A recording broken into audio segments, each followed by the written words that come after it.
La mañana, Lorenzo Ramírez, periodista económico. Lorenzo, muy buenos días. ¿Qué tal? Buenos días, ¿cómo estás, José Antonio? Tenemos a toda la audiencia con un rap ahí de la emisión.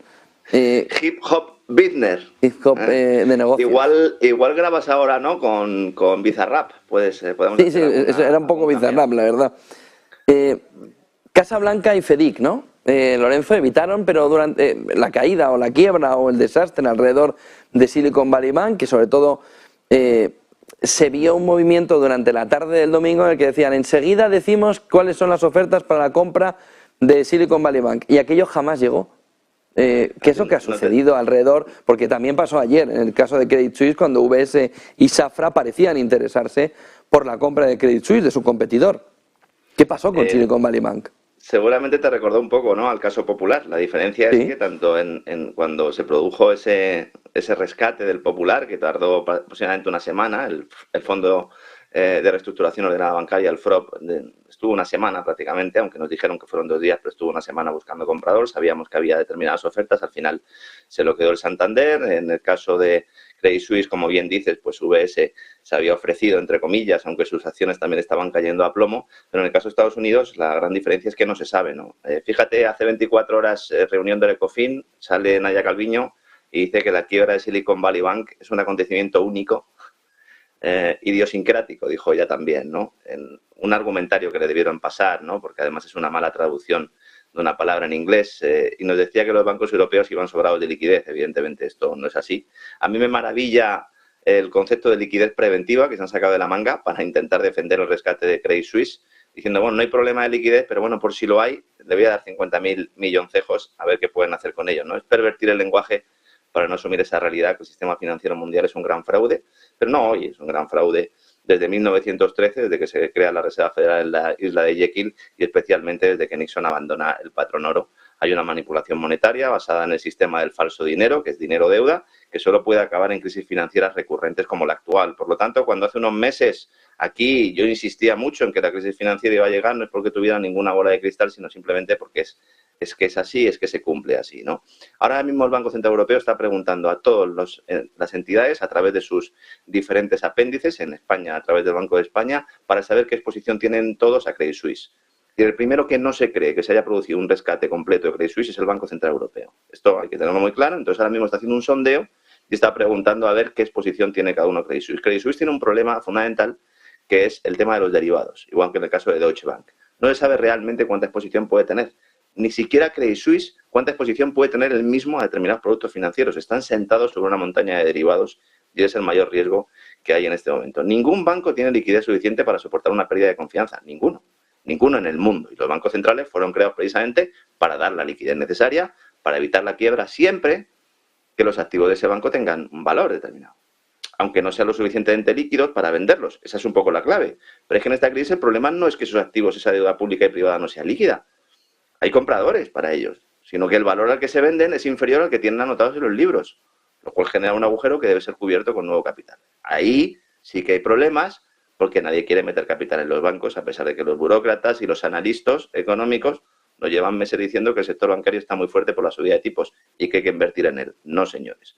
Esto, Alberto Iturralde lo ha explicado muy bien en este canal, no voy a insistir mucho en ello. Son los reguladores, los grandes bancos de inversión, las gestoras de fondos, quienes han elegido el momento para hacer saltar la chispa que prendiera fuego un sistema cuyos cimientos ya estaban destruidos, porque nunca tuvieron una base adecuada para levantar un edificio financiero con calidad. Solo hay que ver la actuación de Goldman Sachs en la quiebra de Silicon Valley Bank. Primero, comprando la cartera de deuda a unos precios negociados. Esta mañana ya decía la agencia Reuters que es Silicon Valley Bank quien llama a la puerta de Goldman Sachs. Le dicen, no hay problema, señores, nosotros os compramos la deuda a unos precios negociados, que le generaron un agujero de 1.800 millones de dólares a Silicon Valley Bank. No sabemos si fueron estos precios de mercado, no lo sabemos. Tampoco sabemos si aprovecharon la desesperación del vendedor para rebajar el importe, pero se comprometieron, y esto sí lo sabemos. Goldman Sachs se compromete con Silicon Valley Bank, le dice, no te preocupes, yo te compro esta cartera de deuda y como se genera un agujero importante, 1.800 millones, yo te voy a preparar una ampliación de capital, voy a llamar a mis amigos y entre todos te vamos a sacar las castañas del fuego. La segunda parte no se produjo. ¿Cuál es el papel de Goldman Sachs aquí? Eso es lo que hay que aclarar. Lo más inquietante también es la actuación de la Casa Blanca y del Fondo de Garantía, y ya recogiendo un poco lo que me preguntaba José Antonio, porque según han denunciado políticos republicanos, resulta que había varios candidatos que querían comprar Silicon Valley Bank antes de que quebrara, con las condiciones que fueran, pero en todo caso mejores a realizar un rescate como el que anunció posteriormente el Tesoro y la Reserva Federal. Y esto habría evitado precisamente esta intervención, garantizando los depósitos. Según Kevin Hassett, que es el que fue presidente del Consejo de Asesores Económicos de la Casa Blanca con Donald Trump, desde el despacho Oval se rechazó este rescate privado porque los compradores, que no sabemos quiénes son, insisto, estaban en una de las listas negras de la administración Biden. Hay listas blancas y negras en la administración Biden. Esto es un escándalo mayúsculo que está pasando bastante desapercibido con toda la marabunta y con todo el terremoto que estamos viviendo, porque rechazar estas opciones de rescate privado nos hace pensar que había cierto interés en provocar justo ahora el derrumbe. Las circunstancias estaban preparadas para el derrumbe, pero hay alguien que tiene que tocar la corneta, y ese que toca la corneta previamente ha vendido. No le ha faltado tiempo a otro de los grandes gigantes financieros, a BlackRock, para decir que se trata de la primera ficha de dominó en caer. Estos eran los que nos decían que la bolsa iba a subir, que iba a caer un 30% en el primer trimestre, ¿verdad? Y luego nos decían que no, que era el momento de buy the dip, que era el momento de aprovechar para entrar en bolsa. Esto nos lo decían hace 2 semanas. Parece que algunos sabían lo que iba a ocurrir. No porque vieran la tendencia, sino porque tenían información. Otro ejemplo. Los 2 mayores bancos de Israel crearon un grupo de emergencia días antes de la quiebra de Silicon Valley Bank para ayudar a las empresas tecnológicas de su país que tenían depósitos en el banco norteamericano, porque Israel tiene muchas empresas tecnológicas, y consiguieron sacar $1.000 millones justo antes de que se produjera esa intervención. Todo esto lo debería investigar la Reserva Federal en esa supuesta auditoría que dice está realizando, y la verdad es que no tiene que irse muy lejos, es que no tiene ni que coger el teléfono, porque todos estos sospechosos habituales que estoy citando trabajan desde hace años dentro y fuera de la Reserva Federal y del Tesoro de Estados Unidos, guiando las decisiones de política económica y monetaria de Estados Unidos. Esta mañana JP Morgan, lo acabas de mencionar antes, calculando que la intervención, el rescate aprobado por la Reserva Federal y el Tesoro, no solo de Silicon Valley Bank, sino de todo el sector financiero, ascenderá a $2 trillones en liquidez. $2 billones. Y aquí la gran cuestión es que si se detiene la subida de tipo de interés y se lanza un manguerazo de liquidez, la inflación se disparará. No descartemos que se rescate a la banca mientras se siguen subiendo tipos de interés, destruyendo a los hogares, destruyendo a las empresas. Ambas opciones acaban en desastre. Es imposible que tanto la Reserva Federal como el Banco Central Europeo acierten. Todas las opciones que tienen van a ser erróneas. El desastre necesario para implantar las divisas digitales de banca central, que esto ya lo expliqué aquí el pasado martes y no me voy a extender. Por cierto, que Rusia está viendo todo esto desde la barrera porque como su sistema financiero fue parcialmente desconectado de las tuberías de la banca occidental, ahora están diciendo que podrían no sufrir el impacto que tendrá todo esto en la banca anglosajona y europea. Veremos hasta qué punto la banca rusa puede escaparse de esta crisis financiera, lo cual ya sería de aurora boreal, José Antonio. Una pregunta sobre todo de lo que va a pasar hoy, Lorenzo. Subida de tipos de interés de 50, de 25 y sobre todo, ¿qué es lo que puede pasar si Lagarde hace un trichetazo, hace un movimiento demasiado elevado de tipos de interés en un momento en el que ya hay suficientes argumentos como para pensar que y esto ya es susto muerte? ¿Queremos convivir con la inflación o queremos una crisis financiera? Susto en la inflación, muerte en la crisis financiera. ¿Qué crees que está ahora mismo haciendo el Banco Central Europeo en la deliberación? ¿Cómo crees que va a salir todo a partir de las 2 de la tarde? Es un poco, recogido un poco lo que me pregunta, lo que estaba explicando antes, ¿no? La idea en general es, también el anterior compañero cuando ha intervenido apuntaba, si no subes nada a tipos de interés, lo que estás diciendo es que el problema es gravísimo y que realmente te da un poco igual la inflación y que la solución a corto plazo pasa por no pegar otro latigazo y por no seguir subiendo los costes de endeudamiento, lo cual pues yo creo que aunque sería lo que todo el mundo podría entender, el común de los mortales, pero yo creo que se lo tomaría bastante mal el mercado. Si sube 50 puntos, evidentemente lo que diría es que le da igual la crisis financiera y que va a destruir la economía con todo un trichetazo, como acabas de decir tú antes, con lo cual lo normal sería que subiera los tipos de interés un cuarto de punto y que lanzara un mensaje, porque aquí lo importante es el mensaje. Yo creo que más que nunca, que lanzara un mensaje diciendo que a partir de ahora, pues a lo mejor sí que se puede producir esa pausa en la subida de tipos de interés. Es muy importante la reunión de hoy también porque en teoría se iban a facilitar previsiones. Han extendido tanto la presentación de las previsiones diciendo que en marzo darían las previsiones, que en marzo veríamos el data. Si lo hubieran hecho antes, ahora no tendrían el marrón que tienen, porque ahora encima tienen que presentar previsiones en un entorno de incertidumbre absoluta y total. Hasta el punto de que el propio Banco Central Europeo, como te comentaba antes, está sondeando el mercado para ver no solo la exposición que tienen los bancos a Credit Suisse, sino cuál puede ser el siguiente. Porque en toda crisis financiera, cuando se produce una caída, cuando se produce una intervención, barra quiebra, barra rescate, llámalo como quieras, está todo el mundo peinando el mercado a ver quién es el siguiente. Y veremos lo que sucede con Deutsche y veremos lo que sucede con otros grandes gigantes financieros. El Banco Central Europeo tiene un plan. Tiene varios planes, pero en el ámbito de la concentración bancaria, el Banco Central Europeo quiere que queden 3 o 4 bancos solo en la Unión Europea, en la eurozona, perdón. Y tiene un plan también, que es promover la unión bancaria. Y van a intentar aprovechar esta crisis para lanzar esta agenda. Entonces tendríamos, por un lado, el tema de las CBDCs, pero luego esa unión bancaria. Nos van a explicar que las regulaciones nacionales no sirven para nada, que hay que promover esa unión bancaria, que además hay que crear ese tesoro único europeo que muchos sueñan y que también se va a intentar poner en marcha en esta crisis. Y lo que hagan con los tipos de interés irá dirigido en esta línea. Yo no me atrevo a hacer predicciones, otras veces sí, sabes que además soy de los que me mojo, pero no sé realmente lo que va a hacer Christine Lagarde y creo que ahora, que son las 10:27 de la mañana, ya tampoco, José Antonio. Tenemos por otro lado en Estados Unidos cómo el Tesoro va acercando a la familia Biden. Se van a entregar los informes que implican al hijo y al hermano del presidente, precisamente en negocios oscuros. ¿Cómo puede afectar eso en la carrera presidencial hacia 2024? Claro, es que todo esto encima va trufado con esa carrera presidencial en 2024. Ahora ya parece que todo el mundo descuenta que se va a producir esa bajada de tipo de interés. Ayer en los swaps, ¿no?, de la Reserva Federal, los traders nos decían que se va a producir esa bajada de tipos, incluso de 100 puntos básicos en la segunda mitad de este año, lo cual dejaría el mercado pues preparado y el ámbito político para una reelección de Biden. El problema es que incluso en sus propias filas no confían mucho en él. Y esto que estás comentando es muy importante, aunque en España tampoco se esté hablando. El Tesoro está acercando a la familia Biden, se van a entregar unos informes que implican a Hunter, que implican también al hermano del presidente, en negocios que afectan a las relaciones de la familia en Ucrania y China. Fíjate, justo qué dos países para hacer negocios, ¿no? Estos informes son los denominados SAR, que son informes de actividades sospechosas, que entregan los bancos al Departamento de Delitos Financieros del Tesoro, el FinCEN, organismo bastante recordado en Andorra, ¿verdad? Te acordarás con aquella operación famosa. Entonces, cuando consideran que la actividad de alguno de sus clientes puede ser constitutivo de delitos, sobre todo en lo referente al fraude y al blanqueo de capitales, envían esos informes al FinCEN. Según los datos facilitados por el propio Tesoro de Estados Unidos, hay 150 informes que implican a la familia Biden. 150.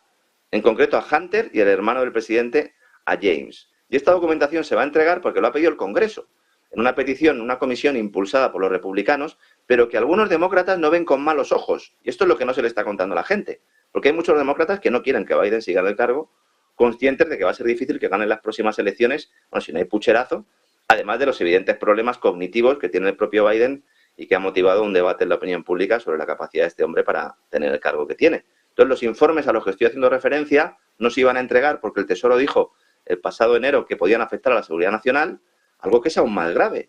Porque si los negocios de la familia del presidente de Estados Unidos en Ucrania y en China son cuestiones de seguridad nacional, es que entonces lo de la democracia es un cuento, ¿no? Claro, los problemas, además, para la familia Biden no se encuentran solo en estos documentos, sino en otros informes que parece que va a entregar el antiguo lugarteniente financiero de la familia Biden, que se llama Eric Schwerin, que por lo visto va a colaborar y va a facilitar informes comprometedores. Este tipo compartía cuentas bancarias con el propio Joe Biden, no con Hunter ni con James, sino con Joe. Era apodado el hombre del dinero de la familia Biden y era el presidente de Rosemont Seneca Partners, el famoso fondo creado por Hunter Biden y varios asociados, con los negocios en Rusia, Ucrania, China, en Rumanía también. Y hay otra persona que parece que también va a participar, incluso va a testificar el próximo abril, que se llama Casey Chang, que está citada el día 4 de abril en una entrevista, y que esta era una asesora de la familia Biden y que fue contratada como asistente de Joe Biden cuando este era vicepresidente, ya en la era Obama, y fue contratada, fíjate, por recomendación de Hunter Biden, para que veamos que eso que nos han dicho siempre de que había, de alguna manera, un muro entre Hunter y Joe cuando él era vicepresidente, pues es falso, porque lo que diga Chang puede también abrir periódicos en Estados Unidos, ya sabemos que en España seguramente no. Chang aparece en numerosos correos electrónicos en ese portátil de Hunter Biden que algunos han apodado el portátil del infierno. Un escándalo que lo normal sería que propiciara un impeachment y que pudiera sacar a Biden del cargo, pero que parece que de momento pues no va a lugar. Vamos a ver cuando veamos estos documentos si efectivamente se pone en marcha este proceso. No lo descartemos, que podamos acabar la legislatura con un impeachment del presidente de Estados Unidos. Aquí en España llevas hoy una exclusiva en Mercados que dice que la Oficina Antifraude Europea investiga indicios de corrupción en el PERTE aeroespacial español. ¿Qué es lo que está sucediendo alrededor de ese PERTE aeroespacial español, Lorenzo? Bueno, yo después de haber investigado esto, a mí lo que me hace pensar es qué pasa con todos los PERTES, estos proyectos estrella del Plan de Recuperación, Transformación y Resiliencia, que es como se ha llamado este engendro creado por los cerebros económicos del Palacio de la Moncloa para poder acceder al dinero público que canaliza Bruselas con la excusa de la pandemia, de la guerra de Ucrania, esos famosos fondos Next Generation EU. Hay empresas que optaban, aparte de estas adjudicaciones, y están denunciando trato de favor, adjudicaciones a dedo, mal uso de los fondos, y han trasladado a la Oficina contra el Fraude, Antifraude Europea, la OLAF, una serie de indicios que están siendo investigados, puedo confirmarlo porque además tengo constancia de que la OLAF ya ha respondido a estos denunciantes solicitándoles más información, y estamos hablando de un escándalo mayúsculo que también pues seguramente pase desapercibido porque se intenta tapar todo esto. Ha recibido esta organización un escrito de denuncia que ha motivado que esta agencia haya solicitado información adicional. Estamos hablando de posibilidad de fraude, corrupción en los procesos de licitación, adjudicación de los contratos, y los denunciantes indican que la asignación de los proyectos se está realizando con discrecionalidad, beneficiando a determinadas compañías, con estrechos intereses con la administración pública. Recordemos que todo esto depende del Ministerio de Ciencia y Tecnología, aunque es transversal. Hay muchos ministerios implicados, lo cual pues es el perfecto caldo de cultivo, ¿verdad?, para que entre tú y yo al final el dinero se quede por el camino. En principio hay 4.500 millones de euros asignados con la excusa de impulsar la ciencia y la innovación en el ámbito aeroespacial. Bajo este paraguas está la Agencia Espacial Española, los cohetes estos de las empresas que se han presentado recientemente.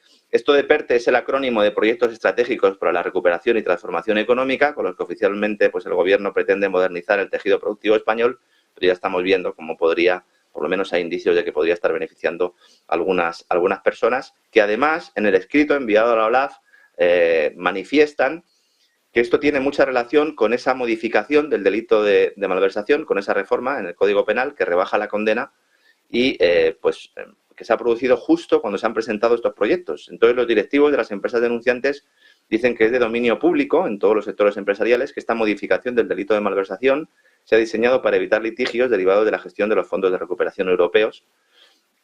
Ya no, como sabes, ya no se castiga la administración desleal, solo si el funcionario se queda dinero. Entonces, si canaliza a determinadas empresas y no se queda con el dinero, pues en principio la malversación no existe, y parece ser, según nos confirman a nosotros las personas denunciantes, pues fue una condición necesaria para realizar estos PERTES, al darse cuenta muchos técnicos de la administración, que al final son profesionales, del lío que se iba a organizar con la gestión de los fondos diseñados de antemano para que los proyectos pudieran beneficiar a entidades y organismos concretos. Esto, en teoría, lo tendrían que estar investigando las autoridades españolas, esto, en teoría, lo tendría que estar investigando la Comisión Nacional para los Mercados y la Competencia, pero, claro, de momento no tenemos constancia de que esto sea así, y, sobre todo, hay una cosa también muy grave, y es que en esto también tiene implicación el Centro para el Desarrollo Tecnológico y la Innovación, el CEDETI, que es una entidad pública empresarial dependiente del propio Ministerio de Ciencia e Innovación, el de Diana Morán, que podría estar recibiendo beneficios económicos directos de contratos asignados en el PERTE porque son accionistas de parte de estas empresas. Es decir, un escándalo mayúsculo que denunciamos hoy en el periódico y veremos si alguien toma cartas en el asunto o lo meten en un cajón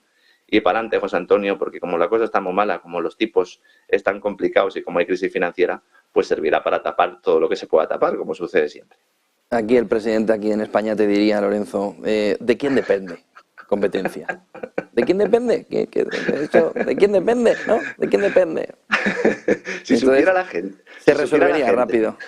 Si supiera la gente con qué pocos técnicos, inspectores trabaja la Comisión Nacional del Mercado de Valores y la Comisión Nacional de Mercados y la Competencia, entendería bien todo. Porque es que aunque quisieran, realmente no podrían. Muchísimas gracias, Lorenzo. Vamos a ver a partir de las 2 de la tarde a Christine Lagarde, 2:15, esa decisión. Buen día y buen negocio. Igualmente, un abrazo.